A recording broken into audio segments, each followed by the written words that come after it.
Il est publico. It worked. Got it.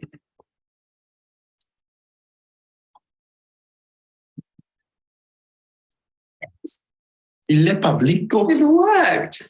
Got it. I might have to turn this sound down because we can hear ourselves. That's true. I'll put it on here. Send me the link to the Facebook for the YouTube link, and then I'll put the YouTube link on this computer so we don't double hear ourselves. Hey, if you're with us, we are sorting out some tech. This is the first time we've ever gone live, so really interesting stuff. Hey, if you're with us, we are sorting out some tech.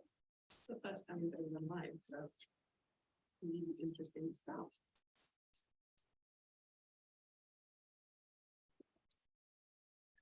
Where's the chat? Send it to me on WhatsApp, please. Oh, thank you. Cool. Now we copy the link and we put it on WhatsApp status and Facebook.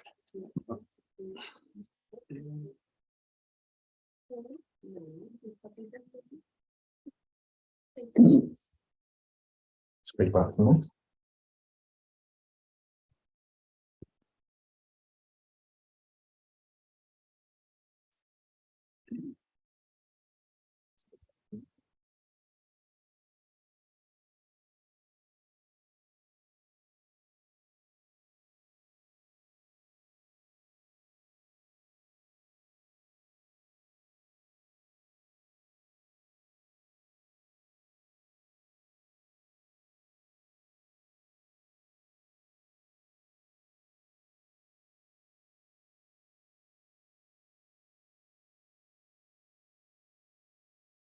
Hello guys, you get to watch me typing for now, but don't worry, I will start talking sense in a minute once I've actually posted this out.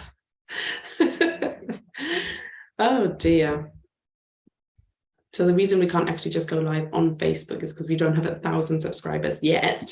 So if you're watching and you haven't subscribed yet, please subscribe so that we can go live directly on Facebook without the Zoom stuff, which will make it way less complicated. If you're watching and you haven't subscribed yet, you want to turn off the volume on that YouTube video because I've got it here. Great.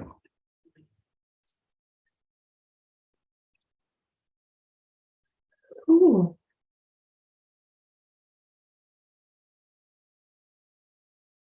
What are we talking about today, Mark? Change.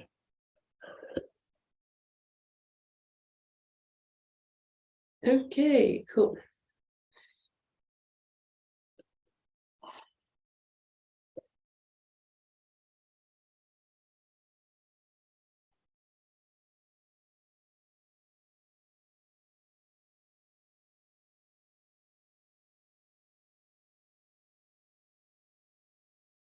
Oh, as usual.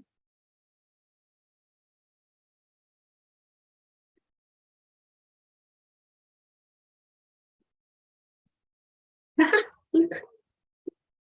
It actually shows us live. Sorry, guys. Feeling like a bit geeky at the moment. Right now. That's so bizarre. Like no editing, guys. This is no edits. This is just us. Scary.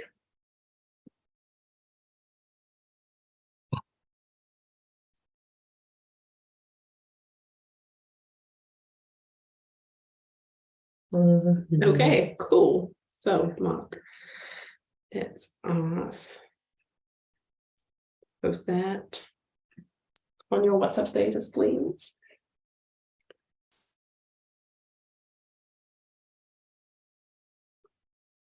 Oh, what did I just? Oh, that's it. Megan. Megan's like, hello. Oh, is she there? Says, hey guys. Oh, thank you for joining us on our live. Sorry. Oh my gosh. The first 10 minutes of this is just going to be us figuring out tech. So bear with, guys. Bear with. I'm actually just going to put this on my WhatsApp status now so that other people can join us too. We are so happy to have you. Thank you for coming. Oh my goodness. So I am posting this on my WhatsApp status. Right. Cool.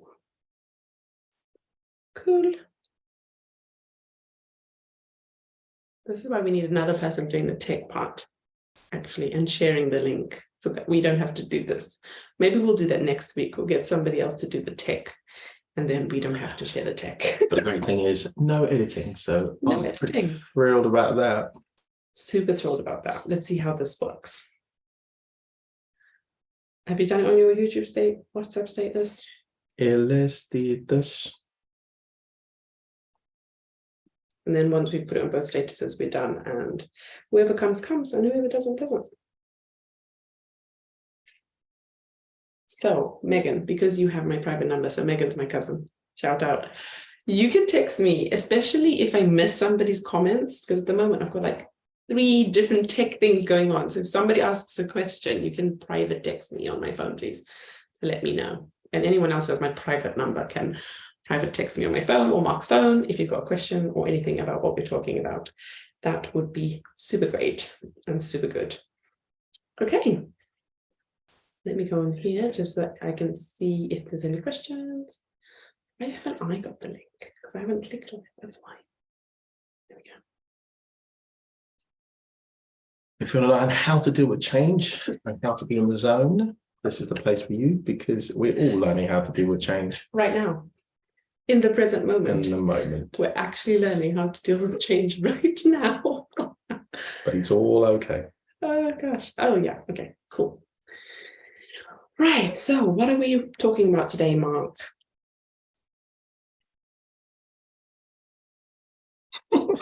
Bethel looks like a geek with that laptop on. I'm like, you don't need the laptop. I don't need it. I need the laptop to see if somebody asks a question. Oh yeah. Then I can say so-and-so's asked a question. By the way, we can't see you, so don't feel like you're going to be seen. If you're there watching, then we can't see you. So don't worry. Okay. So what are we talking about then? Well, I think the first thing that we want to do, because this is a podcast, it's live, we can start by praying because it's slightly different. Okay. So not a church service though. No, it's not. It's not. So Bethel, you can pray for us. Oh wow. On the spot. Okay, Lord, we just thank you for this time. It's the first time we've done a live podcast, and we just pray that you'll be with us and that we'll be able to relax and share some of our learning, and we hope that it will bless some people who are listening. In Jesus' name we pray. Amen. Amen. I was just trying to gauge Bethel's spirituality then by listening to her pray, just to see where she's at. So that's why I asked her to pray. Rude. That's just rude. That is a joke. But anyway, welcome again. It's great to have you, those of you who've been able to join. So today we just wanted to be talking about change. We thought we'd do it this way because we were trying to get rid of the whole editing process, which I think is going to work out pretty well. Yeah. So today we're going to be talking about change, how we're dealing with change. Well, first of all, what changes you've gone through and how we're dealing with change. Yeah. So first change, having a second baby. What changes have that brought to us? So change on every level, because obviously we're having to accommodate an extra person in our family. So that means we have to change every single routine. Literally every single routine to meet with the need of another person. So our whole lives have been reoriented so that we can actually fit in this bundle of joy. We cannot. Not for trying even begin to look after themselves. No. So they need all of us to have all hands on deck. I think this morning I was literally like having the worst morning because Rhea is poorly again, or by God's grace should be well because we prayed. And so she was up like 3 or 4 times. What does a worse morning look like? Oh, she was up 3 or 4 times in the night yesterday, which meant I was up at like 4 o'clock, couldn't get back to bed. So I was shattered by the time Mike woke up. By the way, when Bethel wakes up, she wakes up the whole house normally. Yeah, she woke up, I woke up. So how do I wake up the whole house? But then I'm just thinking, because what does that mean? Well, in the sense that, you know, when somebody's sleeping next to you and they start tossing and turning, naturally you're gonna end up waking up. You're like, are you awake? Like, yes, I am awake. I wake the whole house up because I'm just like, well, I'm up, everybody's getting up, right? No, not usually. Only when I'm tired. Not really, yeah. So today I was tired and I was just like, oh my gosh. And then, you know, when like your oldest child just doesn't want to listen to you at the right time. So literally wouldn't put on his shoes, wouldn't change, wouldn't do anything. I just want to get ready to go to school. Yeah. And I'm like, oh right. my gosh, you need to get out of the house in like 15 minutes. So it's been hectic. And I was sat there going, oh my goodness, every single thing has just changed. Like the bedtime routines, the morning routines. Now Rhea's going to nursery twice a week. So that's another change. Whilst it's a positive change for me because it gives me time, it's also really, really difficult because I'm like, okay, we need to get her out of the house by 8, like all these things. So even if she's sleeping, it's like, okay, we've got to wake her up at this time, get her ready, get her dressed, go out. It's a lot. It's a lot of different things going on. But I was reminded about the quote that you said about change, and if you're not ready for the change, well, something about if you don't accept the change when it comes, your body gets depressed because what was that? So it's not actually my quote. I read it in a book somewhere. I have to remember the book, but it was talking about how whenever you're supposed to be going through a period of change, if you, for whatever reason, refuse to move with the change, you'll stay in a state of limbo. And that state of limbo is what puts you in a depression. Yeah. So the person was explaining what depression is when you're supposed to be moving on, but you're refusing to move on for whatever reason. It might not even be a conscious decision, but you're not quite ready to move on. And that puts you in a state of depression. Yeah, I really think that is so powerful because not that I'm in a state of depression, but there are days like this morning where I didn't want to move on. I didn't want to wake up. I just want to sleep. Like, what is this life? You know, and every part of me just was like, go back to bed, go back to bed. But then you've got 2 little ones who need you to do everything.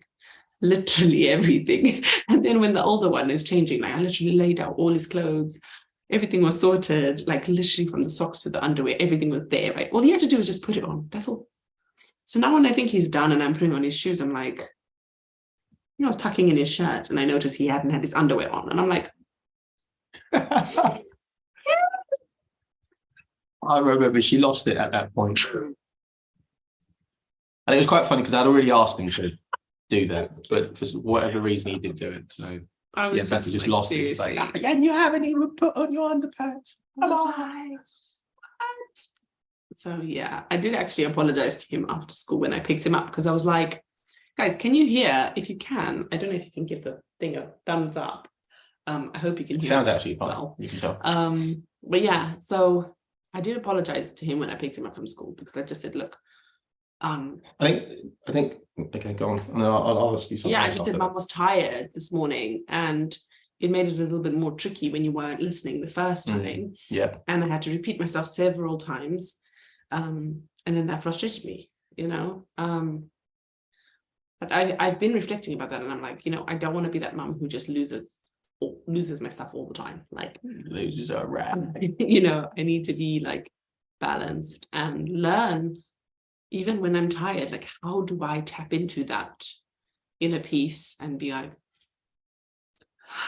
Well, I guess the question is, what's happening in that moment when you're losing your rag? What is it about that moment that makes you do that? That's a good question. I feel overwhelmed. Okay. I feel really overwhelmed and I feel like, I don't know, the world is caving in on me at those specific moments, because it's like you think you've planned everything, right? And this is the thing about kids. That's a good point. You think you've planned everything. You're like, nothing could go wrong. This is a foolproof, you know, plan. Like this is going to be fine. And then something happens. Rhea wakes up in the middle of the night with a runny nose from nowhere, and it's like, oh right, okay, now I didn't plan for that. So one thing I was talking to April, I think, but I need to start planning in. What's the word? Spontaneity. Room for spontaneity or room for change, essentially. Because with children, you can, as I said, you can plan as much as you want, but they might just wake up poorly. You know, they might just not want to move that day. And then you have got to be that, let's go, let's do this, let's move, all of that for them. Mm. You know? I think it's also interesting to think of I'm not moving away checking from the point. phones just to make sure if anybody's texting. I'm not moving away from the point you just made, which I think is valid, about you haven't planned everything and then all of a sudden things don't go to plan. And there's no wiggle room in there. And I think it's interesting from the kids' perspective, because I'm learning this in uni at the moment. It's like, you've got the rigid parents and then you've got the no boundaries parents. And I think what's quite hard is about being in the middle, because, planning is all about trying to create these boundaries where it's like rigid and it's like, let's do this and it's going to work. Yeah. And then no boundaries is like, well, I don't know, I don't care. We could be late, we could be whatever. I've done that a few times. Yeah. Not, I don't care, we can be late or anything like that. But like, I've done it a few times where I've been like, okay, you know what? Let's just go with the flow. Let's see how the morning goes. And my cousin's been late to school twice on those mornings when I've been like, yeah, it's okay. It doesn't matter. We don't have to force him to go to breakfast club. It's okay. And I'm literally like, Mike said, as soon as we arrive, you need to take your seatbelt off and jump out the car. Yeah. And I think that's the interesting part about change, where it's like like you just said, you've got a plan. When they're younger, it's easier for them to follow through with the plan because they don't have much autonomy. Yeah. But now when you've got somebody who's disputing with you, who's arguing with you, who's debating things and constantly just like having to kind of kick back whenever you're trying to get things done, he's kicking back, that creates a challenge. And that's where, I guess, in thinking about how you address it, it reminds me of the book Who Moved My Cheese. If you haven't read that book, you need to read that book. And it really helps that I'm learning this at uni also. But what is Who Moved My Cheese about? Just very briefly, so people can... Well, I'm trying to remember the characters, but in the book, it's talking about these two specific characters where they're mice, by the way, whenever change takes place, you've got one character who's willing to look at things from a different perspective, accept and embrace the change. And you've got the other character who's expecting things to go back to the way they were. And so they're refusing mentally and even physically to move on from what things were before. So what they're doing in the beginning is they're eating cheese. Like they're eating cheese. Oh, they go and find cheese in a specific place, don't they? And they're eating the cheese and it's like, oh, this is good, this is yummy. And then like the one who's looking at change and like thinking about the future notices that the cheese is getting less and less. So he doesn't wait for the cheese to finish. He goes, this is reducing. I need to go out into the maze and find some more cheese. And then the other guy is like, nah, it's okay. There's loads of cheese here. So anyway, he's gone. So I'll just eat the cheese myself and it'll be totally fine. And then he stays. And then obviously, lo and behold, cheese runs out. The other guy had gone off a long time ago and he found some cheese somewhere else. And so the other guy comes in later on and he's like, oh yeah, that cheese ran out. It took me such a long time to find this one, right? And the story kind of continues like that. But the point is that if we're like stuck in the old ways, we're not going to go out and find more cheese or different cheese and have a new experience. And I think in thinking about the situation that you just mentioned about, Micah said not wanting to, get dressed and get ready on time. He's growing, he's developing. He's not the same person he was yesterday. He's not. I don't think he wants to move his cheese. Well, I don't think he wants to go into the maze and find new cheese at the moment. Well, that's hilarious because I'm thinking, is it about him finding the cheese or is it about us as parents? Because we're the ones that have more control and more power within the situation. Yeah, but I think he's also missing like the experience of having us all to himself. He does miss that because sometimes he says it. It's like, you give me way too much attention, this, that, and the other. No, granted, I get that, but I'm talking about it specifically when he's, got to do something like go to school or, do something that, has to meet with a certain program and it's got to be done at a specific time. Then it's like, actually, you want him to follow through the process of just get ready, do this, and then we go. And then he's like, actually, I'm going to go in a completely different direction and delay this whole thing. But I think another thing that happened, like last week, we got ourselves in a bit of a rut because I think we were both tired. We were going to bed at midnight. Don't ask me why we were going to bed at midnight when we have two children, one being 8 months old. And we started using negative reinforcement. So in parenting, there's positive reinforcement, which is if you do this, you'll get this reward. And then there's negative reinforcement. If you do this, we will take away this. Right. So if you know about psychology or anything like that, if you do... Come on, Dr. Bethel. I am not a doctor. Break it down. This is just from what we've studied ourselves. But if you keep doing the negative reinforcement, you're actually not going to produce the behavior you want to see. You're actually rewarding the behavior you don't want to see by giving him attention, because any attention is a reward to a child. So even if they get attention for the negative, they're still getting attention, right? So it's like, if he's kicking up a fuss and you're feeding into that, like, oh, you're throwing a tantrum, I'm taking away your toy, or I'm doing this or whatever. He's like, oh, I'm getting something, because any attention is better than no attention. But then it's more like, oh, I really like it when you listen the first time. Well done. And, then the child wants to listen the first time. Oh, if you listen the first time, mommy's going to give you a sticker. Oh, well done for listening the first time. Here's a sticker. Then that's like a positive reinforcement. Oh, yay, I got a sticker for listening the first time. So I think last week we got ourselves in a rut and we were literally just doing negative reinforcement. And in the end, like, he took away everything out of his room. Because what did he do to you that you took out the stuff from his room?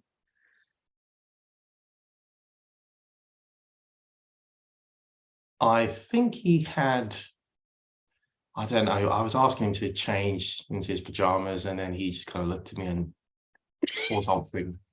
Yeah, so lately he's doing one of those sort of things. Rude, pull tongues at you, roll his eyes. He's 5, guys. He's 5, right? He's 5. Yeah, so Marco's just like, all the toys into his bag. I think what astonished him is I just did it so casually. And I was so calm and collected, and I just collected every single one of his toys, as he was sort of mucking about and do whatever he's doing.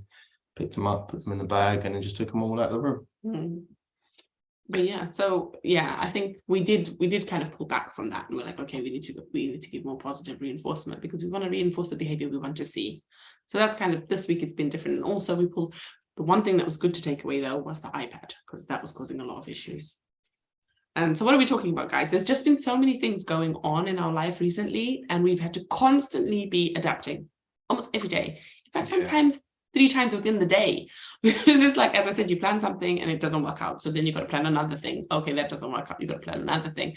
And it's like having the resilience to keep on changing, or the reflexivity you've been learning about that immunity. Reflexivity, oh yeah.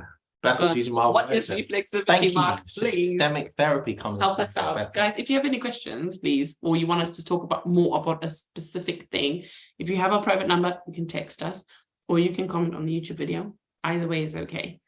So Mark, what is reflexivity? By the way, no one can see you if you're watching this. I know so many people have asked me that question. Will they see me? No, we can't see you. So most people are aware of the term reflection, which is all about, when you think over a situation that's already happened, and you think through what happened, how did it make me feel, and possibly next time, if this was to happen again, what would I do about it? But reflexivity is actually going beyond that, where you say, okay, this is what happened, this is how it made me feel, and this is what I'd like to do about it next time. So this is going the extra step where you actually then implement that thing that you said you were going to do about that particular situation. So for example, you open a door, it knocks you in the face, and you think, oh, next time when I open the door, when I open the door, I felt pain. And so next time when I open that door, I'll make sure I take a step back and, get the door out of the way so that I can go through without hurting myself. So that's reflexivity, where you're actually then actively change your behavior or pattern to avoid or maybe enhance some feeling. Yeah. So I guess, how would that apply in this situation and that? So where we've noticed that actually, I think coming onto something here, where we've noticed that we don't cope best with change when we don't communicate, for example, Bethel might be going through significant change internally because of the weather, because of hormones, because of, whatever it is. I could be going through significant change because of what I've read, my meditations. And so I'm coming at the situation with a totally different viewpoint. So reflexivity is about then, with all of that in mind, how do we then go forward to help the situation? So for us in this case, how do we adapt? It's about communicating more, being on the same page as parents, especially when it comes to parenting, being on the same page. And what that looks like is us having constant communication, oh, this happened, that happened. Yeah, last week we actually tried that though, because one of the questions that was asked earlier on in the week was, how do you find time for yourselves as a couple when you have children? And in all honesty, you don't find time, you have to make time, because it just doesn't happen.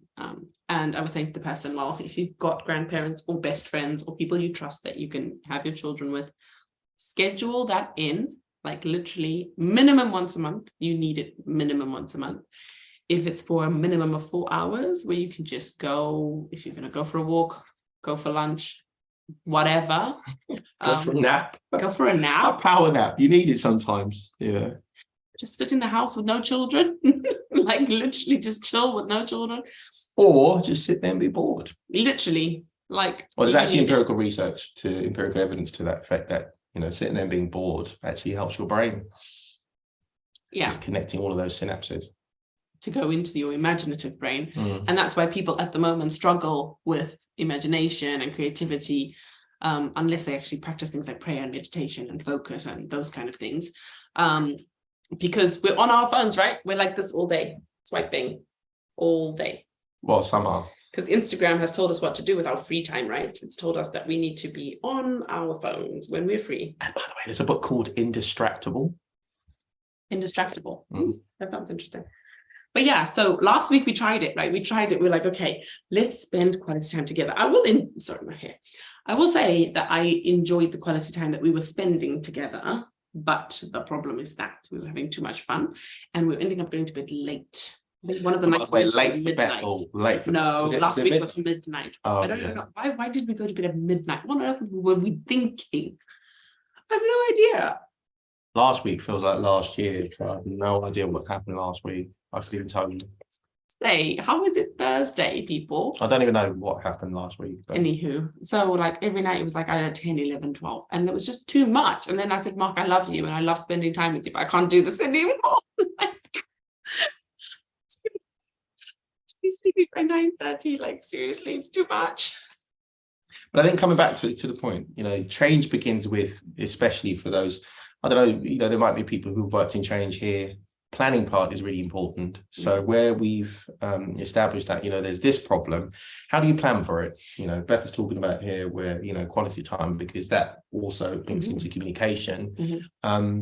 Just planning the time, as you were saying earlier, for your respite, for your downtime, whatever that looks like, just to make sure that, one, you're on the same page, and also you're quite clear about what it is that you're going to do, reflexivity, how you're going to address the situation going forward. And I think if you're new parents as well, and you're watching this, be kind to yourself, like, especially if it's your first child, and you're just learning stuff as a couple. Communicate, tell each other, like, say, oh my gosh, I miss you. Like, when's the last time we talked? I just feel like we're just changing diapers and feeding baby all day. Just having that communication and saying, yeah, I miss you too, just lets you know that the other person is still there. They still love you. It's just that we're going through significant change. I had to buy Bethel a tiny little, what was it, keychain and cards that say, you are enough. Yeah, I feel like that's a topic for is it next week we're going to be talking about health? Right. So next week we're going to be talking about health, but yeah, feeling enough. That's been a huge struggle since baby number 2.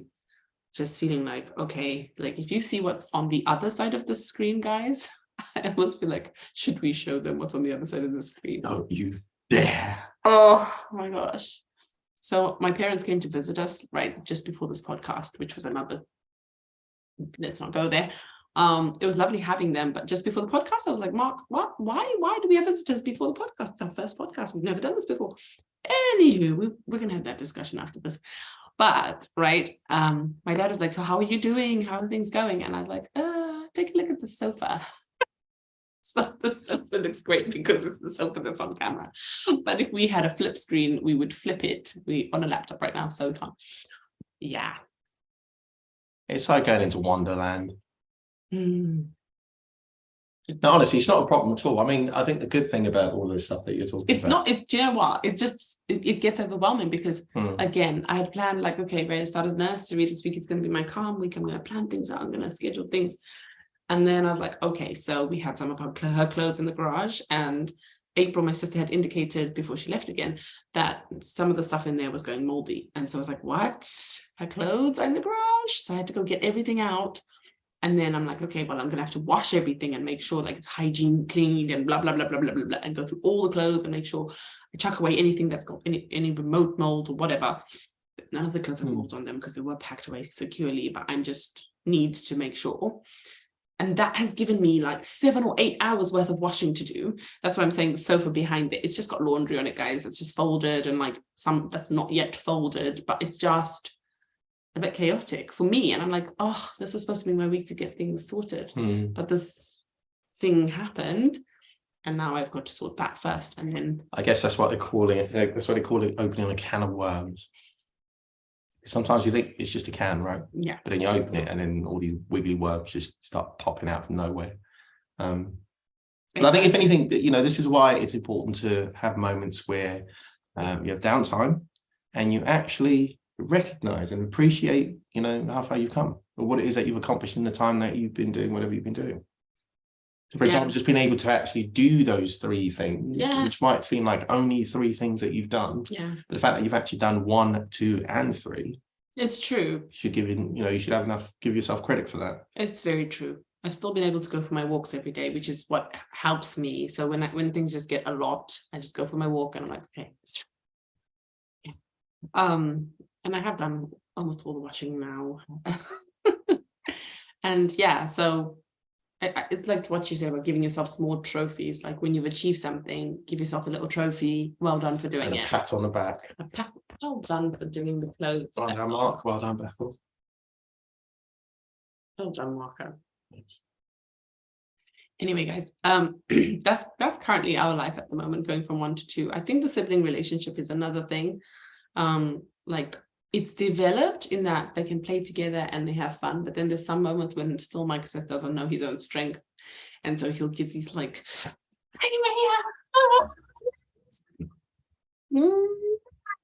bear hugs, and she's like,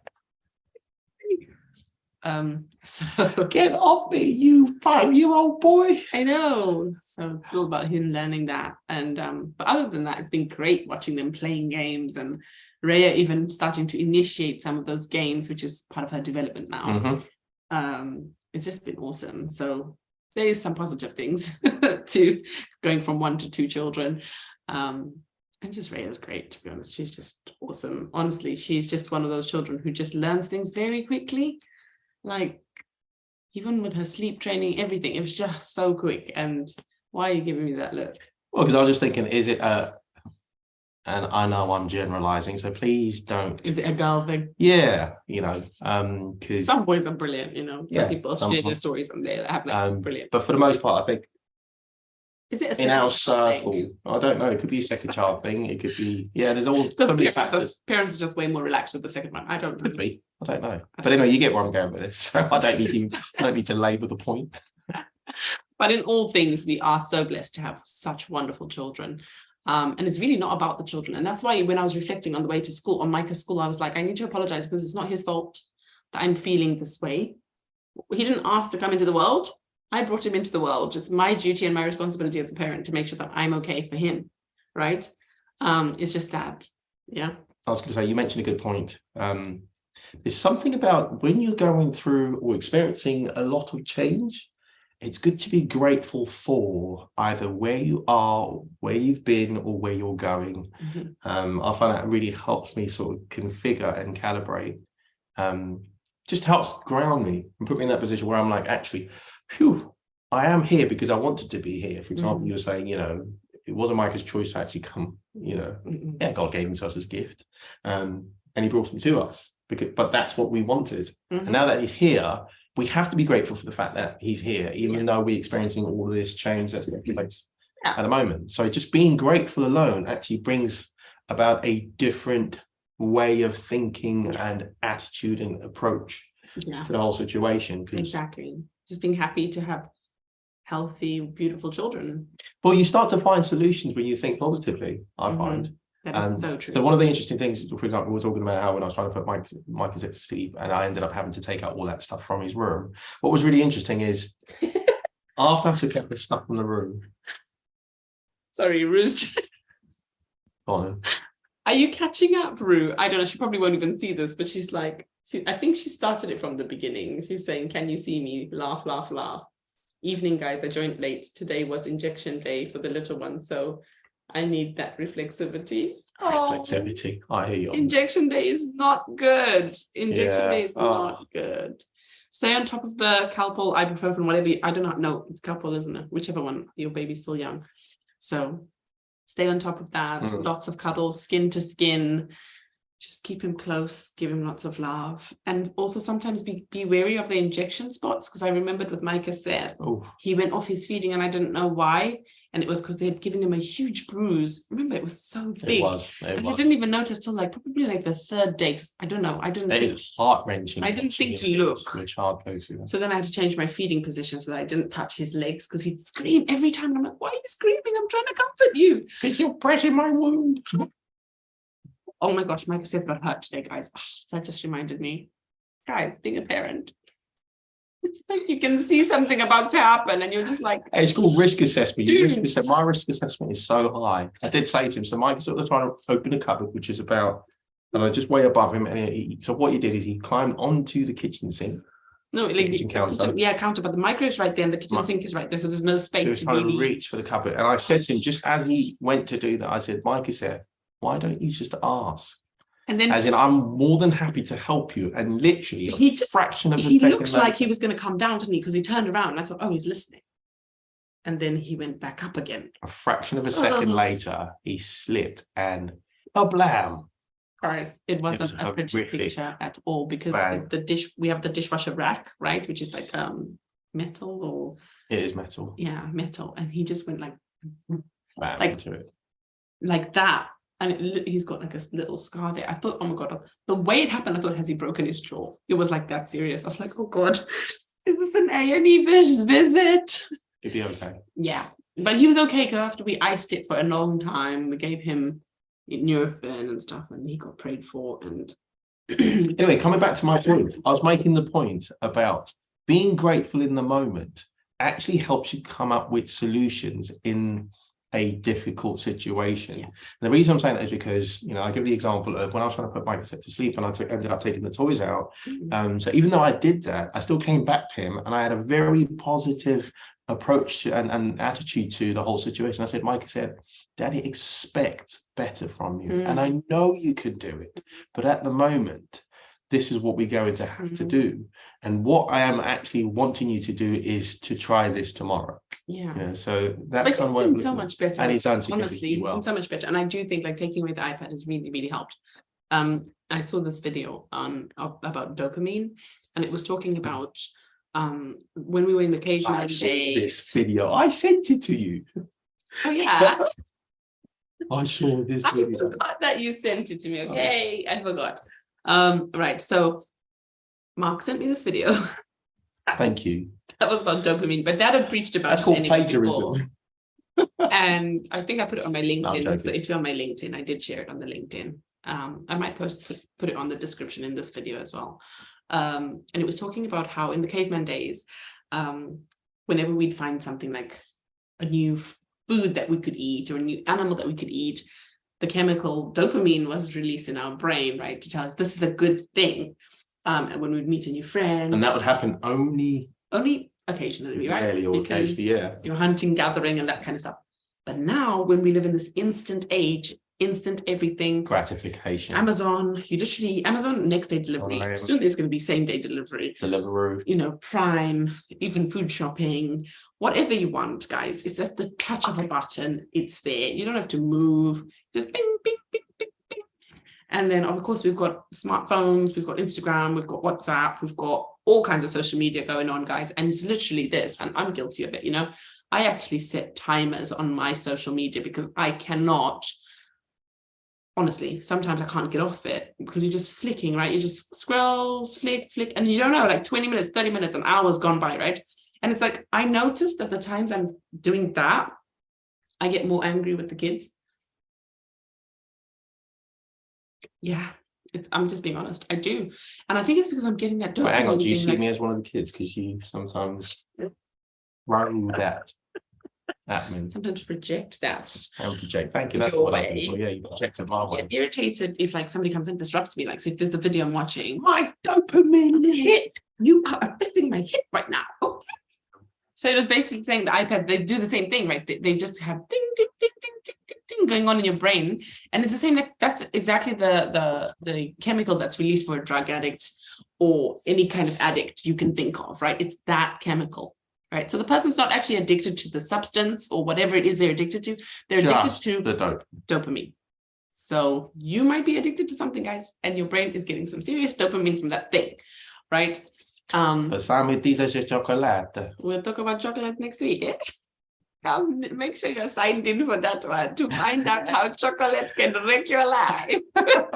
First hand information, lived experience. We have to have a specialist come and deliver. The doctor, the people in Jose Dario from Colombia, literally had to come and live all with the us. way flown in from Colombia to come and help me with my chocolate addiction. Anyway. So we noticed taking away the iPad from my cassette has Thanks for remembering that. Hugely. I'm the one who stays on track in these conversations. If we let Mark talk, he'll be talking about the Ice Age next thing. All in context, though. All right. in context. How is this linked to right? All in context. So yeah, he's I feel like it's now starting to balance out. On the first day when we took it away, he was like, where's my hit? The next day was a little bit better. The next day better. Today it was like so calm. Came home from school and he started playing. And his imagination started working again because he was like, I don't know, he'd been using the toilet and then he'd seen these like empty toilet rolls and he's like, oh, Mom, keep those. I can make binoculars with them.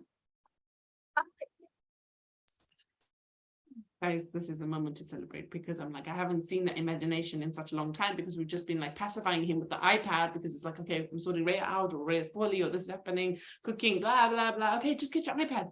It's an easy fix. It's a quick fix, but it's not a long-term thing, guys. It doesn't help you in the long run. It actually makes things worse because then the behavior just flares up and it's just like, why is my kid doing this? Your kid is doing that because it's constantly on a device. And when you take the device away, it's just mayhem. So what Beth was talking about is the change that comes with taking away the iPad. Oh. See, it's all linked. Yes. It's all connected. Initially, of course, it needed me to kind of just... But yeah, that's the change. And it's been positive. Initially, it was hard. It was really hard to come home and have nothing for him to do because it would just be like, go on your iPad. But now it's like, actually, you can help me cooking or you can play. You can just come up with something. I think it's really interesting here. What we'd be talking about, which is something I'm learning at uni at the moment, which is about and I touched on this at the beginning, about the parent system, subsystem, if you like, where we're talking about when you've got a lot more structure in the home, it's easier for everybody to follow through. So what Beth has just been talking about, where there's a lot more structure with my cassette, because the iPad doesn't really give him any structure. It just gives him autonomy to do whatever he wants for the next 6 hours. And all he gets is that dopamine. And we did try and do, I know probably some of you are thinking, oh, why didn't you put settings on? We did. Yeah, books to read. And we put settings on, and then when and it switched off, he's like, no,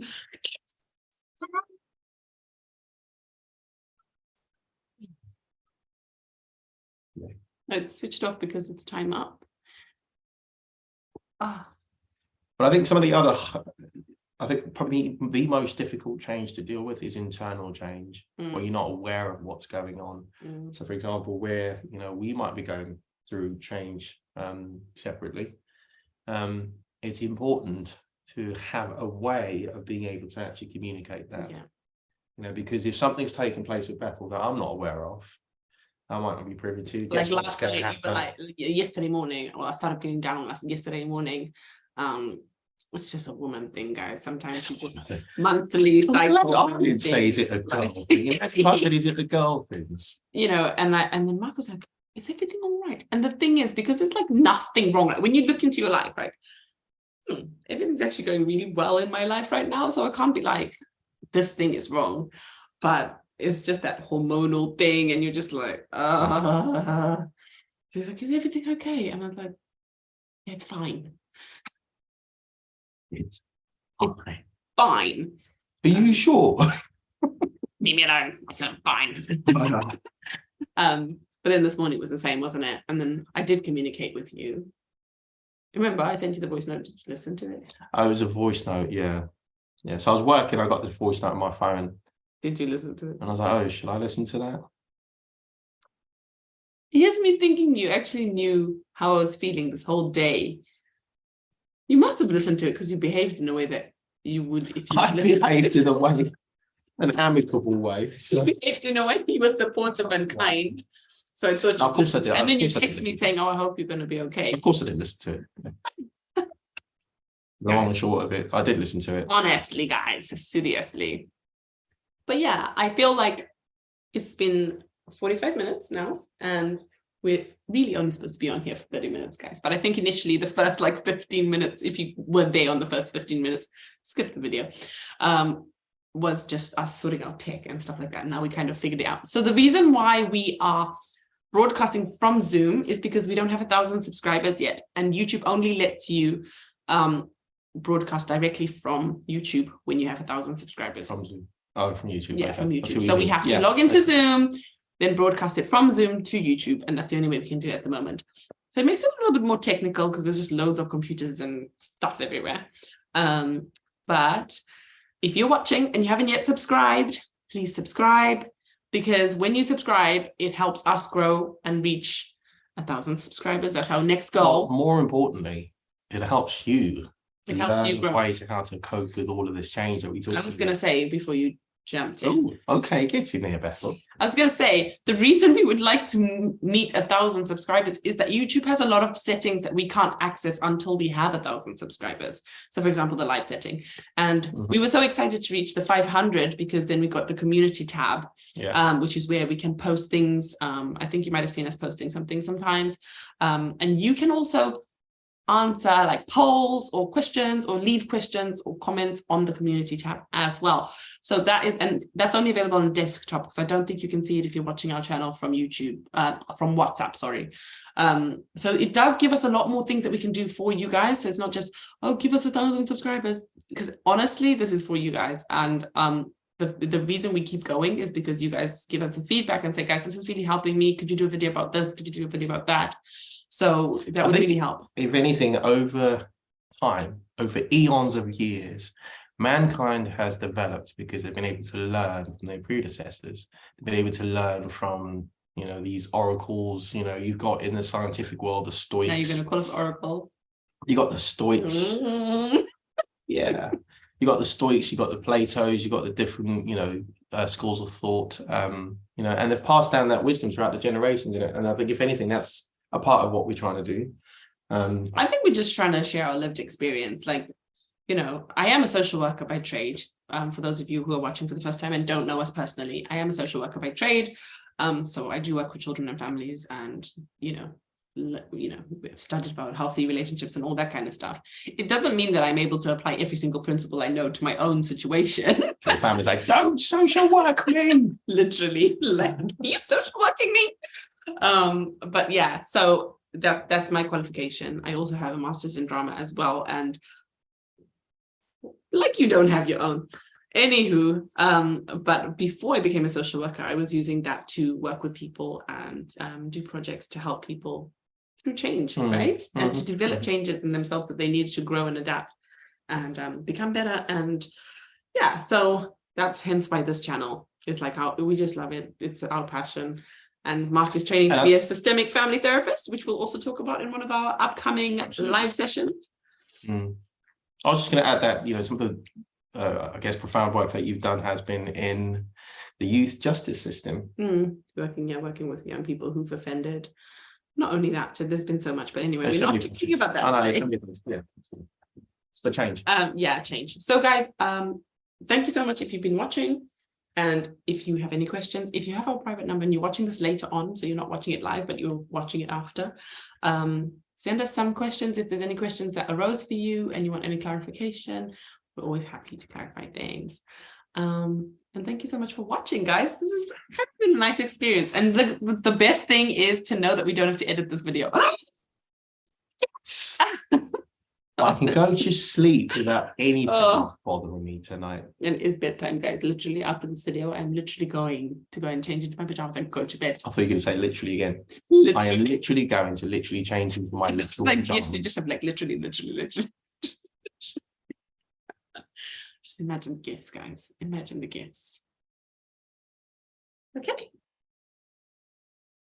But you're going to give us the song, Mark. Get your guitar out and give us a song. I've got my guitar at the moment, but I will get my guitar for the next time. Because the kids are sleeping and I can't be playing loud music. You can play the guitar. It's not going to be loud. Yeah, but that's going to be for next time. Next time. If anything, I think the question that I had, for the people out there who are watching is, how do you cope with change? When you're experiencing significant change, how is it that you deal with that? Because for me, I read. If I've got any knowledge gaps that I've got, then I read to try and get better understanding of how I can cope.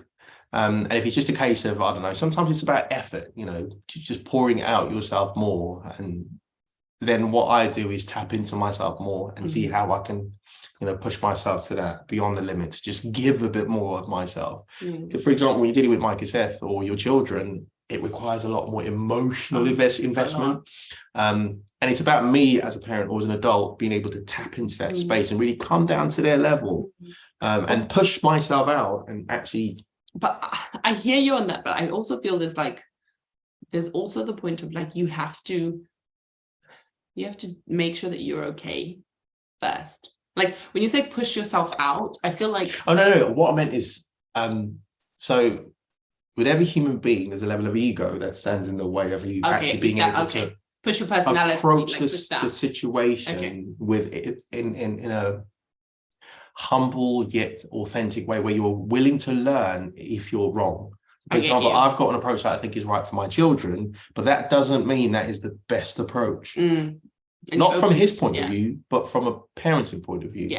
It's like, could I have done this better? And so I'm taking out that ego of actually, I know it all. And so, but instead I'm willing to learn.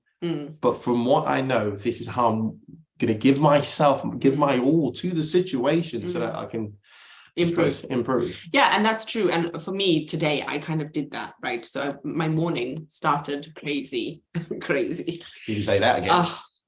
But then when the kids went, I just went to bed. I was like, no, I'm going to sleep because I need to sleep. I'm tired.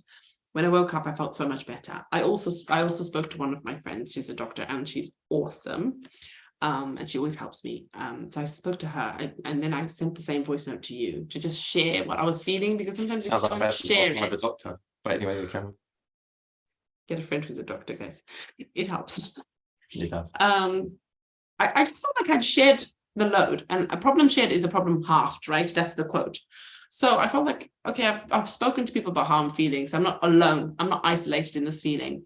And then I went to sleep, and then I was like, I know I'm going to feel better when I wake up. I don't feel great now, but I know because I'm tired, my brain is thinking irrationally right now, and I need to just get some sleep so that I can go back to my rational mind. So when I woke up, I was actually much better. And then I said, the other thing that really makes me happy is going for a walk. After I picked up Rhea, she was tired, put her for a nap, and then I was like, thank God Mark is working at home right now. So I was like, look, I need to go for a walk. And he was like, go. And I'm trying to clean up and stuff. I was like, sorry, just go out the door. Go. Yeah. So I went for the walk, and honestly, I felt so much better when I came back. And then I said to myself, oh, should I go pick up Michael quickly? Then I said, no, I've got about 5 or 10 minutes. Let me feed myself. Because that's another thing. Maslow's hierarchy of needs, guys. Like, how are you going to be doing some self-actualization when you haven't even fed yourself? Like, you don't even have energy to move. So I was like, I've just done a 40-minute walk. 40-minute walk, guys. Oh, I'm enjoying my walking. It started very small, but it's going big. Anyway, we'll talk about health next week. Right. So I fed myself. I stopped. And I was like, eat something, woman. So I ate food. And I was like, you know why? I need to prepare my mind for Micah Seth. When I get to him, he's going to be high energy. He's probably going to be running around, which is exactly what happened. But because I'd eaten, I'd had my walk, I'd had my sleep, I was ready. And I was calm. What's that quote about planning? Prepare. Plan. Fail to prepare. And prepare to fail. And prepare to fail. We'll end on that note, guys. Fail to prepare. Prepare to fail. So if you haven't had kids yet, guys, you want to prepare for it. If you're going into number 2, number 3, number 4, number 5, some people are number 17. Don't ask me how they're doing it, but guys, wow. Yeah. In the words of Scar, and in a good musical note, if this was a video where we've actually recorded it in advance, I'd play this at the end and say, be prepared.